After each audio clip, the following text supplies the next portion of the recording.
عايزة اقول حاجة كمان، يعني بانت قوي الفترة اللي فاتت، وخصوصا حوار الكورة ده بينها بزيادة، يعني بالنسبة لنا على الأقل.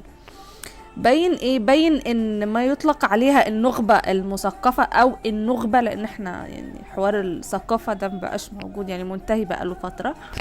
ما يطلق عليها النخبة دول في حتة في عالم موازي، وبقيت الشعب الحقيقة في حتة تانية خالص.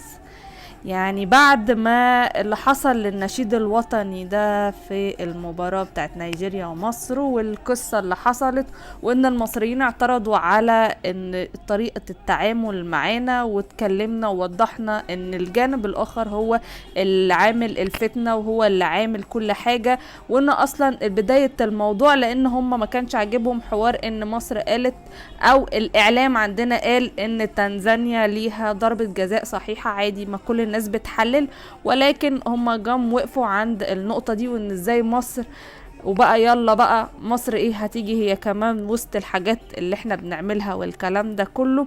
وما كانوش مدركين عقلية الشعب المصري عاملة ازاي. هم شايفيننا بعين النخبة بتوع العروبة والكلام ده كله، وان هم مهما يجوا علينا فالمصريين مش هيتكلموا، لان شايفين اغلب الموجودين يعني على الساحة يعني منبطحين لأي حد بيتكلم، واي حد كده فيقولك اه لا معلش انتوا اخواتنا، انتوا مش عارفة ايه، مش. فالشعب المصري طلع في حتة تانية خالص، طلع عنده كرامة الحقيقة، ومدرك جدا قيمة بلد، وعارف كويس قوي هو مين، عارف نفسه هو مين وبلده ايه، ويبص ازاي ويرجع يفوق لنفسه، ويبص للنظرة الطبيعية بتاعته لكل الناس اللي حواليه. انا طيب وكويس ولطيف وظريف مع الكل، ولكن لو جيت عليا ولا جيت على بلدي مش هسكت لك. انما نلاقي بقى امبارح ايه؟ النخبة، ما يطلق عليها النخبة، تناست خالص اللي حصل لمصر، وتناست خالص اللي حصل للمنتخب، وتناست كل حاجة، وراحوا ملبسينها في حسام حسن، مع ان حسام حسن ما عملش حاجه. على فكره احنا لو رجعنا بالاحداث هنلاقي ان حسام حسن هو رد الرد الطبيعي جدا. انا لو بصراحه لو مثلا اتحطيت مكانه او هو ما ردش عليهم، والله العظيم كنت اتضايق منه، كنت اتضايق جدا كمان.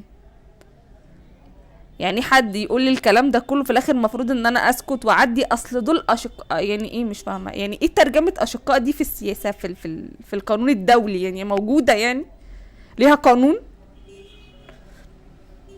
فنلاقي النخبه دول في حته، والمصريين في حته تانية. وبصراحه غسلني من جوه كومنتات غسلتني من جوه بجد. كومنتات المصريين كانت مروقه عليهم بجد، يعني بارك الله فينا، بارك الله فينا.